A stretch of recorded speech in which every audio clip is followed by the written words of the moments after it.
Yo everyone, the Starlight Let's Player is here, and welcome back to part 2 of the Hyperdimension Neptunia anime review. So in the last part, we've covered the history of Neptunia. If you're still looking forward to getting into Neptunia, I advise you to watch part 1 of this review.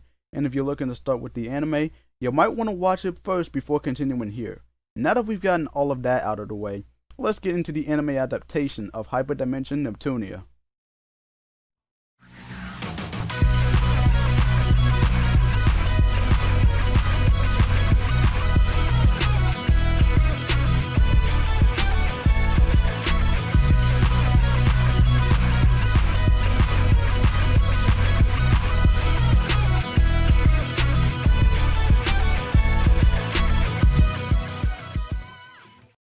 So the first 3 games did very well in sales, and like many other gaming franchises, this one was bound to have its own anime, and that's exactly that. David Production would be the studio to work on the anime. They've also produced JoJo's Bizarre Adventures, Fire Force, and many more. On July the 12th of 2013, the anime finally started airing. Eventually, Funimation acquired the anime and released it in North America with an English dub along with the sub version. The anime has 12 episodes along with 4 OVAs. But we're just gonna focus on the 12 episodes and the first OVA. I want to save the other 3 for when they are all released with subtitles, because apparently it's an OVA trilogy. So with that being said, let's get started. Almost 30 seconds in and we're already seeing a cameo from mages. The CPUs decide to stop fighting over shares and focus on building their own shares by signing a friendship treaty. So everything is going to change for the better.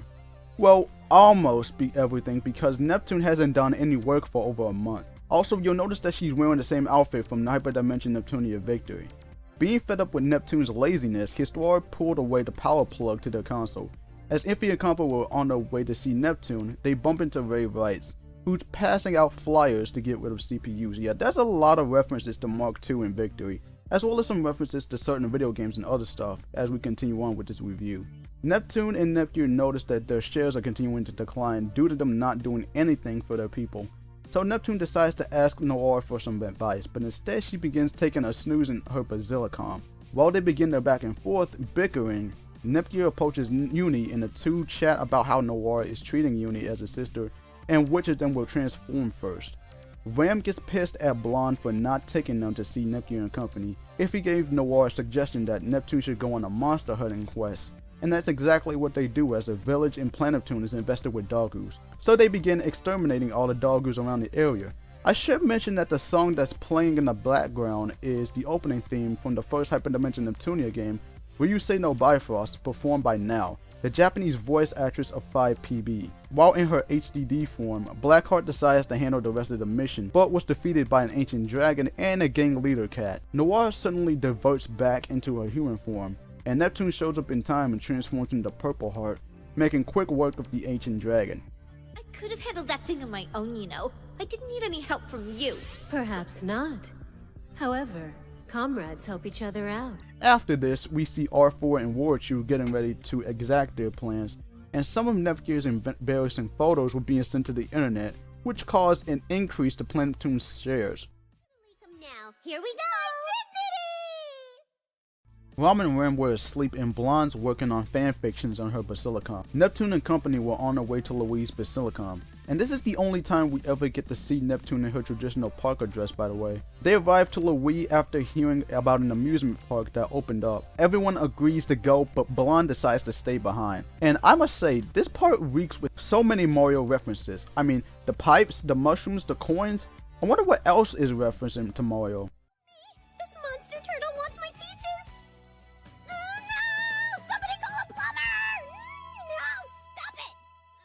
So I guess Peach's peaches weren't enough for Bowser. He wants the actual peaches. Right.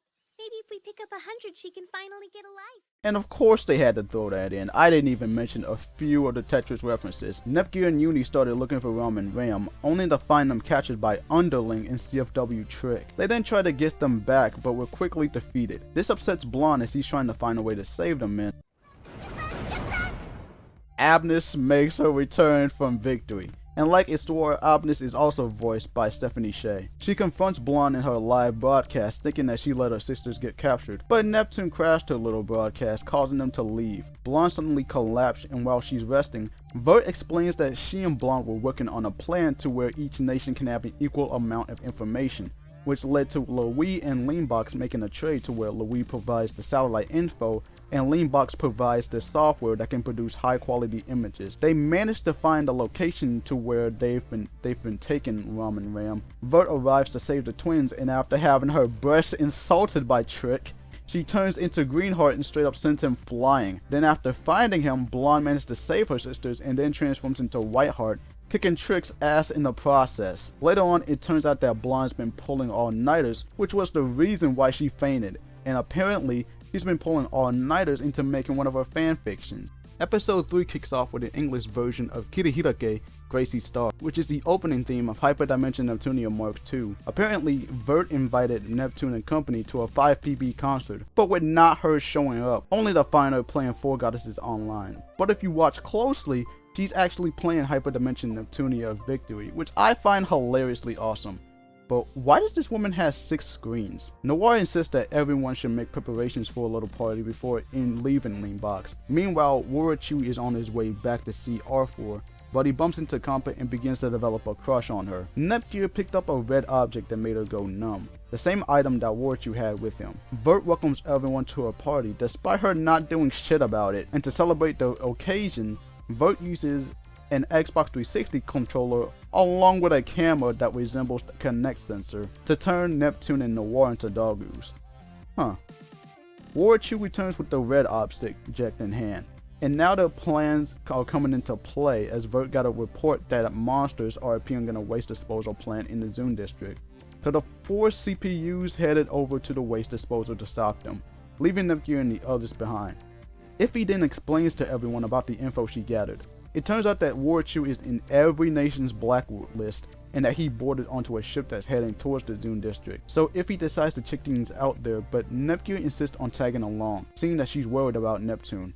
The 4 CPUs were able to destroy all of the monsters, but immediately got caught into the trap and were captured by wires, putting them into a bind. Yet another Mark II reference. R4 reveals that the red objects that Warachu gathered are actually anti-crystals that can drain a CPU's power. Iffy and Nepgear arrive at the scene only to find them captured inside the prism.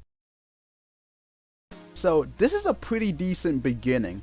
Firstly, the presentation. I like how they introduced our main heroines, and I also like the voice acting. And speaking of the voice acting, there were a few characters that got different voice actors, like Megan Shipman as the voice of Iffy, Caitlin Glass as the voice of 5PB, and Sarah Ragsdale as the voice of Warachu.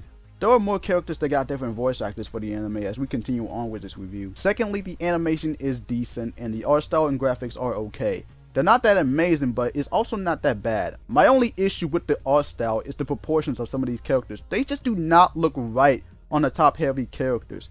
Again, I don't have much issue with the animation or the art style and graphics, but even Senran Kagura has better animation and better proportions. That's just in my opinion. And lastly, there's so many references and callbacks as far as the eye can see.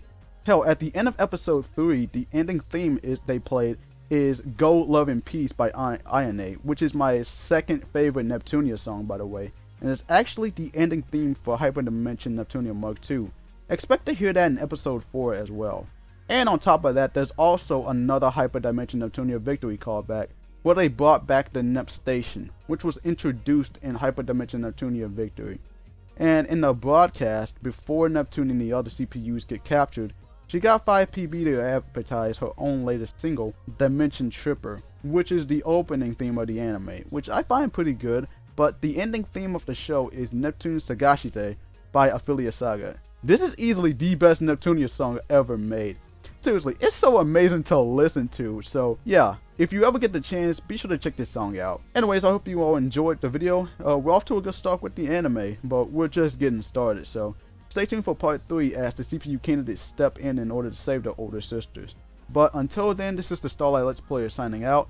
As always, Goku Genyo and have a startastic day, everyone.